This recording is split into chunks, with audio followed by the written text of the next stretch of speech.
Assalamualaikum warahmatullahi wabarakatuh. Saya Ruri Ripah dari SDN Lemah Makmur 2, Tempuran Karawang, akan memaparkan aksi nyata berupa pemahaman tentang merdeka belajar. Selamat menyimak. Manusia merdeka adalah manusia yang hidupnya bersandar pada kekuatan sendiri, baik lahir maupun batin, tidak tergantung pada orang lain. Ki Hajar Dewantara. Untuk menjadi manusia mandiri, anak didik perlu mengenali dirinya sendiri, berdaya untuk menentukan tujuan dan kebutuhan belajarnya yang relevan dan kontekstual terhadap diri dan lingkungannya. Pendidikan itu menuntun segala kodrat yang ada pada anak-anak agar mereka dapat mencapai keselamatan dan kebahagiaan yang setinggi-tingginya baik sebagai manusia maupun anggota masyarakat. Ki Hajar Dewantara. Topik dalam Merdeka Belajar. Pertama, mengenali diri dengan peran sebagai pendidik. Kedua, mendidik dan mengajar. Ketiga, mendampingi murid dengan utuh dan menyeluruh. Keempat, mendidik dan melatih kecerdasan budi pekerti. Kelima, memberikan pendidikan yang mengantarkan keselamatan dan kebahagiaan.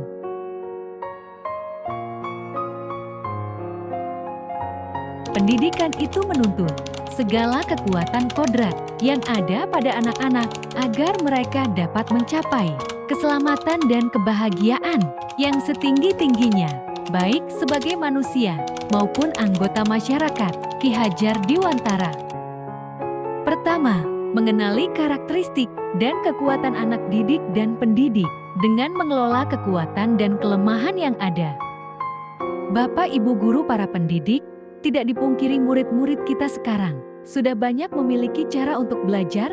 Mereka sangat pintar dalam teknologi, menjadikan internet sebagai sumber belajar utama. Dengan cepat, mereka mencari dan mengkonfirmasi pengetahuan. Lalu, apakah yang perlu kita selaraskan? Ya, yaitu kita harus melek teknologi supaya pendidikan yang kita lakukan bisa relevan dengan kemajuan zaman. Apa yang harus dilakukan? Pertama, upgrade pengetahuan teknologi kita mengikuti kemajuan zaman. Kedua, memberikan tugas sesuai kebutuhan dengan bersumber dari internet dan media lain. Ketiga, memberikan mereka ruang untuk mempresentasikan hasil temuan informasi yang mereka dapat dalam pembelajaran. Kedua, mendidik dan mengajar anak didik secara menyeluruh untuk membantu menyiapkan masa depan mereka agar menjadi manusia secara utuh. Anak-anak hidup dan tumbuh sesuai kodratnya sendiri. Pendidik hanya dapat merawat dan menuntun tumbuhnya kodrat itu, percaya, tegas, penuh ilmu, hingga matang jiwanya, serta percaya diri, tidak mudah takut, tabah menghadapi rintangan apapun. Ki Hajar Dewantara. Pertama, hal apakah yang kita lakukan setiap hari di kelas sebagai pendidik? Kedua, sudahkah kita membantu mengisi masa depannya? Ketiga, kebutuhan apa yang anak didik butuhkan? Pendidikan sebagai tuntunan, yaitu tuntunan dalam hidup tumbuhnya murid. Ki Hajar Dewantara. Murid diciptakan sebagai makhluk yang memiliki kodrat untuk mereka hidup dan tumbuh. Kita sebagai pendidik tidak dapat menentukan dan berkehendak akan hidup tumbuhnya murid. Yang bisa kita lakukan adalah menuntun tumbuh atau hidupnya kekuatan mereka. Kita hanya dapat mengerahkan segala daya upaya untuk memajukan perkembangan budi pekerti, pikiran dan jasmani murid agar dapat memperbaiki perilakunya. Seperti mereka diajarkan untuk bisa membedakan baik dan buruk, menjalankan kewajiban dengan penuh tanggung jawab tentang hak-hak apa yang mereka harus dapat seperti kasih sayang dan dihargai.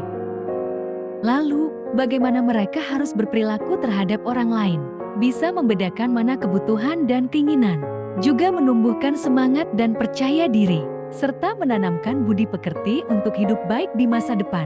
Dan sudah pasti juga membekali mereka ilmu pengetahuan, sesuai kurikulum dan kebutuhan untuk bekal kehidupan di masa depan.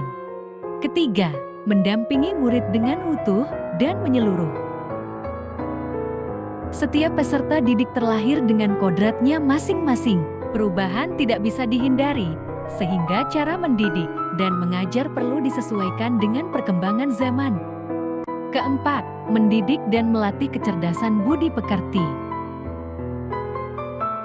Dengan adanya budi pekerti, tiap-tiap manusia berdiri sebagai manusia merdeka berpribadi yang dapat memerintah atau menguasai diri sendiri. Inilah manusia beradab, dan itulah maksud dan tujuan pendidikan. Dalam garis besarnya, Ki Hajar Dewantara.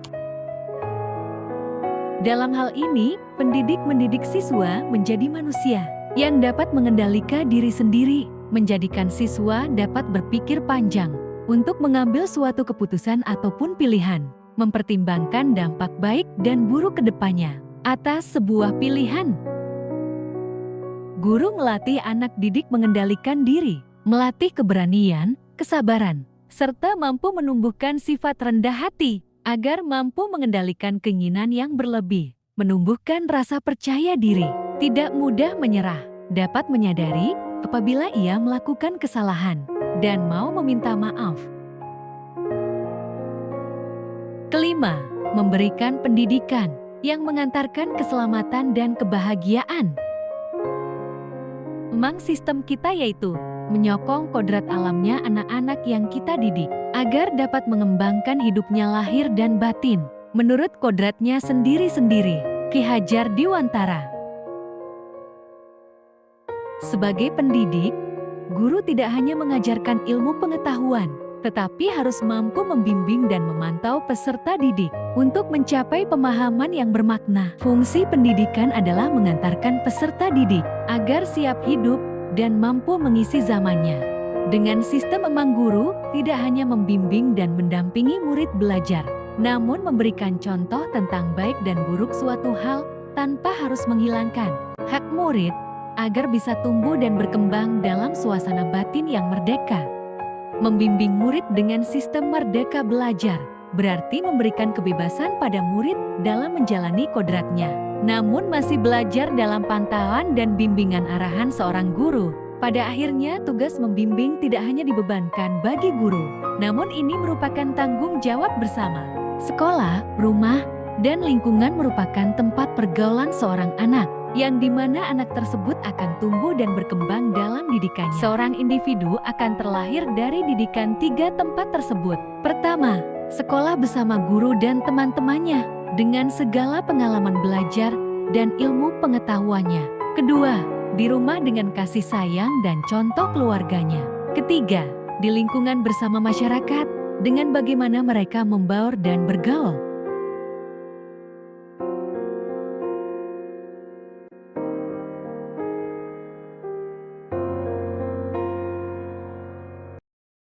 Terima kasih atas perhatian dan waktu luangnya. Saya mohon umpan baliknya ya. Semangat terus guru-guru Indonesia. Wassalamualaikum warahmatullahi wabarakatuh.